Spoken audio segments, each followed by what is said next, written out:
For the ones who get it done, the most important part is the one you need now. And the best partner is the one who can deliver.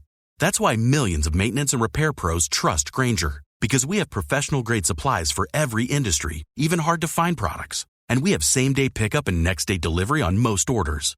But most importantly, we have an unwavering commitment to help keep you up and running. Call, click Grainger.com, or just stop by. Grainger, for the ones who get it done. Every team, every topic, everywhere. This is Believe.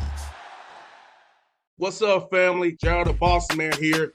You're tuned into the Bossman Show on AM 1010, AM 1430, 1055 The King. Let the King out at 105theking.com and the Bossman Show at bossmanshow.com. Hit me up on Instagram, The Bossman Show, Twitter at Bossman Show, and Facebook, Bossman Show. It's the Bossman on your radio. Listen to the Bossman Show with your host, JR, Saturdays at 9 a.m. right here on AM 1010, The King. What's up, good people? BetOnline is your number one source for all your betting needs. The latest odds, lines, and matchup reports for baseball, boxing, golf, and more. BetOnline continues to be the fastest and easiest way to place your wagers, including live betting and your favorite casino and card games available to play right from your phone. Head to the website or use your mobile device to sign up today and get in on the action. Remember to use your promo code BELIEVE, BLEAV, for your 50% welcome bonus on your first deposit. BetOnline, where the game starts. BS3 Network, changing the way you watch TV. Yes, BS3 Network, changing the way you watch TV, covering content and hot topics from A to Z, sports, music, society and culture, movie reviews, you name it, we have it. Check it out on bs3network.com or check us out on Roku, BS3 TV on Roku, as well as check out your favorite podcast on all podcast platforms or Spreaker.com/BS3 Network. You are now tuned to BS3 Network.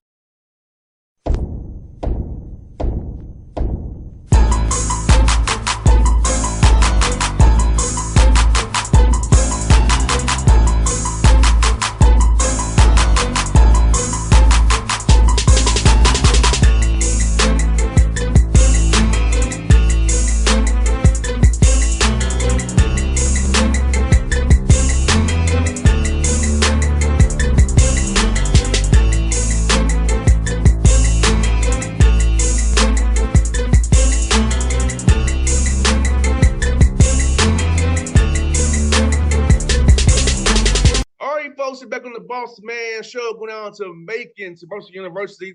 Bears talk to Coach Mike Jacobs here, the Mercer Bears out of SoCon. Coach, good to talk to you this morning. How you doing, man?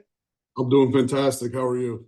I'm doing great, Coach. Coach, let me ask you, man, tell me about this opportunity in Mercer, man, to come get this check this program down here, man, and you said the D2 level, now you're the FCS level. Talk about this program, what you saw about Mercer, and what this university means to you in the city of Macon. Yeah, I think really, I was really fortunate to be in a really good situation. I think the Lenore-Ryan University football job is probably one of the top in Division II, and so we weren't in a real big hurry. But when this Mercer thing came open, and I had a chance to meet with the administration, really our athletic director Jim Cole, his team that he had on the selection committee, and then Dr. Underwood, it became apparent that they were committed at the highest level to making sure that Mercer's, has a chance to be not only competitive in the SoCon, but nationally year in and year out. And so it was an opportunity that I felt like I couldn't pass up. Been here now since January 18th. And, we're about 4.5 months into this thing, and it's been great. And finally got my family settled here into Macon, and, we're rolling with summer workouts right now. I hear that, Coach. And Coach, I'm asking this, man, how has it been getting to meet these young men that you're going to keep? on this roster over the springtime and kind of implement your culture, how you practice, how you work out, how we do things? How have they bought into what you and your staff is trying to establish here now with you taking over as head coach? Yeah, I felt like we had a really good spring, right? Like we had about a 6 week stretch where we were in what you would consider kind of mat drills and skills and drill type deals where we were, pressing guys and putting them in pressure situations. And then obviously our 15 practices during spring football. And I like the way they compete. Typically when you have an opportunity at this level to move up, a lot of times you're taking over a rebuild or something that had a bad culture. And I'm blessed that wasn't the case, right? Coach Cronic left, and he left a team that was a second-round playoff team last year. It's got a bunch of starters back, and so although we have a little bit more to replace offensively, defensively we have about 8 starters returning, and so this is a veteran-laden team that's been accustomed to winning, and they understand that. So I've really been impressed with how the kids work and what they've done to this point. We still have a long way to go. And Coach, let me ask you, Coach, moving up from FCS from D2, for those who don't understand, how does it work with scholarship-wise going from D2 to FCS differences and how you have to approach building a roster now? Yeah, it's a little bit different, right? Division II is a little bit more, it's almost like a salary cap, right? So at the FCS level, we're allowed 63 equivalencies, and those can be divided up into smaller pieces. And you can have 85 guys on scholarship at any time. Where at the Division II level, you have 36 equivalencies, and you can have as many guys as you can break those up into on scholarship. And so, Division II is about finding value at certain positions and placing value on certain positions and then attacking them. Where we have a little bit more, more of our kids who are on scholarship at the FCS level are on a greater dollar amount than they maybe were at the Division II level. 100%. And Coach, let me ask you, in this world of the transfer portal, I call it speed dating, Coach, where you kind of got to vet a guy and real quick you decide whether you want to take him or not. So how's that been for you trying to figure out a young man's really motivated and it's hard about, so you don't want to be a part of a team, is it really love football? We're trying to recruit the young man and see if it's really the right fit for you to go wall out of that portal. Yeah, I mean, speed dating is a great characteristic of it. We'll spend 8-9 months recruiting a high school student athlete. So you have time to vet them. You've talked to the high school coach. You've talked to the 7-on-7 coach. You've talked to the parents, the guidance counselors, the janitor. Like you feel like you got a good bead on the type of person that you're getting. Where in the portal, it's almost like you got to offer and then vet. And, we try to do a good job. You got to be quick and you got to be on the front end of things, but we try to do a good job of calling the institution or someone from the institution that they're coming from, making sure that we're, getting somebody that we know is going to fit our culture and do things the right way because, we take the off-field stuff really seriously here, especially our academics. So, but the speed with which it happens and the inability to really vet a player for a long period of time is definitely something that's unique to the portal. And Coach Jacobs, we still maybe attack the getting high school kids. I know some guys just, I'm gonna say go old and say old.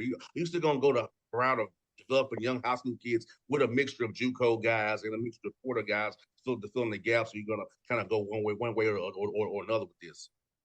My philosophy has always been to build this thing out with high school players. To me, the portal is something you use for to fill the gap of some attrition, right? Like you can't always replace a senior with a freshman from high school, but with the quality of high school football that's played in the state of Georgia, again, we think we have a unique niche with the academic piece here at Mercer. And so, being able to attract high-end kids. And frankly, I think with the portal, I think Group of Five and FBS guys are missing on high school guys to take more portal kids. And so I really feel like there's better high school players available. And then we'll use the portal to supplement things that we need at, very specific needs at very specific positions. But we want to build the lion's share of this roster from the high schools.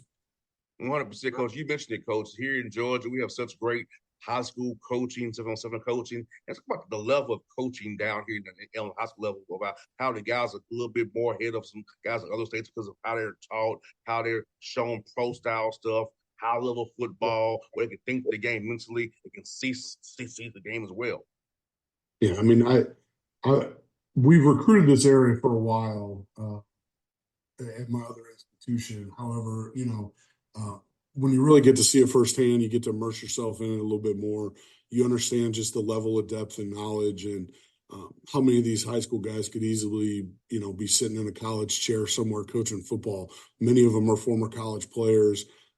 Many of them are even pro players at some point. And so the way they run their programs, the way they structure things, the financial commitment from the communities with some of the facilities, some of these indoors, and just the resources that some of these schools have, you're creeping up into that Texas high school football range. But man, these kids are coached well, and our Georgia high school football coaches do a fantastic job. And coach, you have a cool non-conference schedule, man. You play Presbyterian, Bethune-Cookman out there as well. You got Alabama as well, man. So I'm gonna talk about that, man, and how cool it is to go play Alabama. These non-con games got out of SoCon because give you guys some exposure as well, man. Yeah, I think it's a lot of kids grow up and they want to play at a place like Alabama or Georgia or Ohio State or Michigan, and sometimes they find the right fit, but you still get that opportunity to walk into Bryant-Denny Stadium on the biggest stage and put it out there against one of the best teams in all of college football over the last 20 years. And we understand that it'll be a unique challenge, but I think it drives our kids. I think they understand that they got to play really good football, and but it certainly is an opportunity to compete against the best. No doubt. And Coach Maskis, man, for you guys, man, as you all grow this program out, get out here in the community, how important it is for you, man, to have your young men a part of making community and be visible? I know sometimes you get your silos, but making sure the community comes out and supports these young men and know they're a part of the making community and want Mercer to be a part of that community and be visible in the community. Yeah, I mean, we think we're the best show in Middle Georgia, right? And so we want our kids to be out in the community. We want them to be positive influences. We want to make sure that when we have opportunities to give back to those who are less fortunate than us, then we're able to. We want to develop strong relationships with, the police in the community. We started a program in my last institution called Badges to Bears, where we were able to integrate some of our football leadership with some of the police leadership in town. And we've looked into doing some of those things. So it's imperative that our kids are visible. It's imperative that our kids recognize just what a blessing it is to be at Mercer, to be on scholarship, to play Division I college football, and that not everyone's afforded those opportunities. And so anytime we have a chance to give back, we want to make sure we're able to pay it forward. Got a couple more for you, Coach. Man, for you, Coach, when you decided you was going to get into coaching? Like, I know for me, once I was done, I'm going to get in the radio. It's easier for me that way. but for you, when you decided you want to get into coaching, man, and make this your life passion to help young men grow and build relationships with these young men for 40, 50 years? Yeah, so I, my dad was a Division I coach for 38 years. He spent a number of years at West Virginia and Ohio State, Oklahoma State, Toledo, Bowling Green. He was all over. And, just really at a young age, watching the relationships that he developed and the impact that he had on his particular position group of the offensive linemen was just something that I was just really drawn to. So I knew pretty early on in my life that, I wanted to be like my dad, and I wanted to coach college football and have an impact on the players and their families. And, I want people to leave Mercer and say this was the best 4 years of their life, right? Like they met their best friends, they maybe met their wife, they got an unbelievable degree, we won a championship. And I want to be a part of creating those core memories for our kids. And so really it was early on, and it was all driven, inspired by wanting to be like my dad. And Coach, I'm gonna follow up on this for you before I go to my last question. How cool is it when you have a player to tell you, "Hey, Coach, I'm getting married, I'm having a baby, I got a job, I got an opportunity." How fun is that for you as a coach, man, knowing you impact these young men's lives and they reach out to you, tell you when something good happens to them, knowing that you played a small role in helping them get to where they are at that Yeah, point. I mean, we're just a piece of their lives, but we hope we're a big piece. And so, anytime that we get those messages, and I think the ones I enjoy the most are the one, watching guys grow into great husbands and fathers, and doing those things and interacting with their own families. But sometimes the most rewarding ones for me are, it may have been a kid where, hey, maybe we had a bit of an abrasive relationship where I had to take corrective measures on a kid because he wasn't doing things the right way. And, then, you don't quite know how you left your relationship. And then 10 years down the road, you get a random text or an Instagram message. And it's like, hey, man, I really appreciate you hold me accountable, coach. It's set me up for, later on in life. And,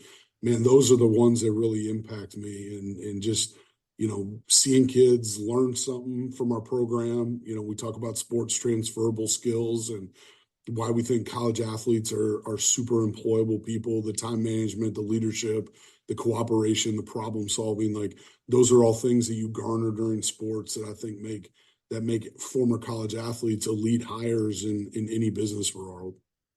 And last one for you, Coach. Tell me, man, how's the food scene in Macon been treating you and the staff, man? I know making us good food down there. I come down there pretty often. Tell me some spots you and the staff really have enjoyed in Macon, man. This Southern cooking's been hard on old dad's waistline, man. Like, there's, whether it's breakfast spots, man, there's too many homemade biscuits and gravy and all of it, man. But we've certainly started to nose our way through Macon, and there's a bunch of good spots to eat, man.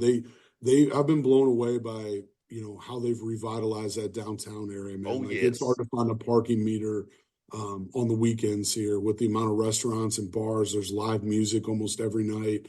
Like, there's just always something going on. It's got a little bit of a buzz to it, and we've enjoyed immersing ourselves in the community.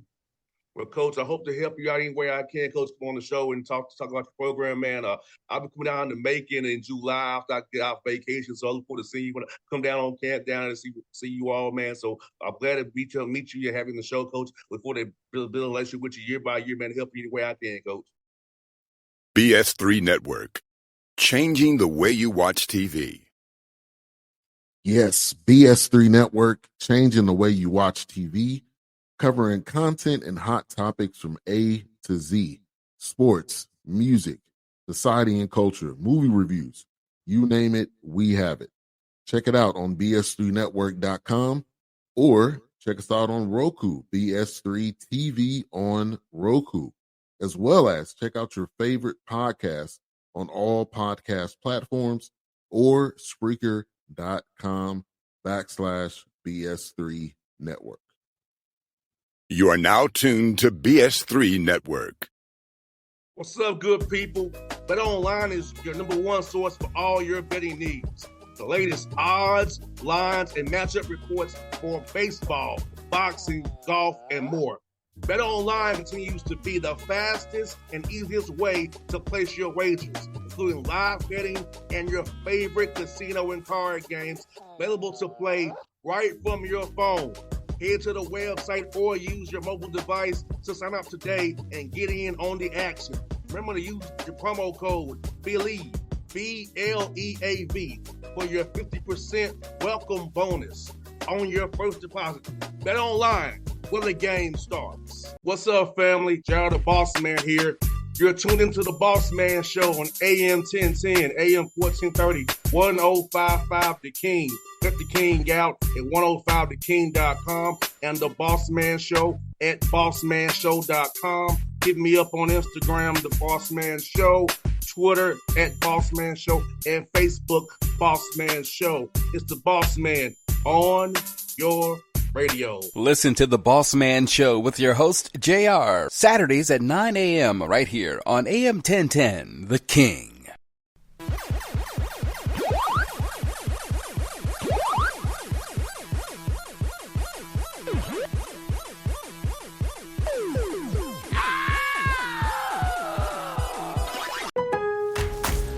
July 4th member-only doorbuster deals are on at Lowe's. Right now, rewards members save $50 on a select Charbroil 4-burner gas grill, now just $149. Plus, save over $500 on a Whirlpool top-load laundry pair, now $886. Not a rewards member? Sign up for free today. But hurry, these July 4th doorbuster deals won't last long. Lowe's, we help, you save. Valid through 7/7 while supplies last. Program subject to terms and conditions. Details at Lowe's.com/terms. Subject to change.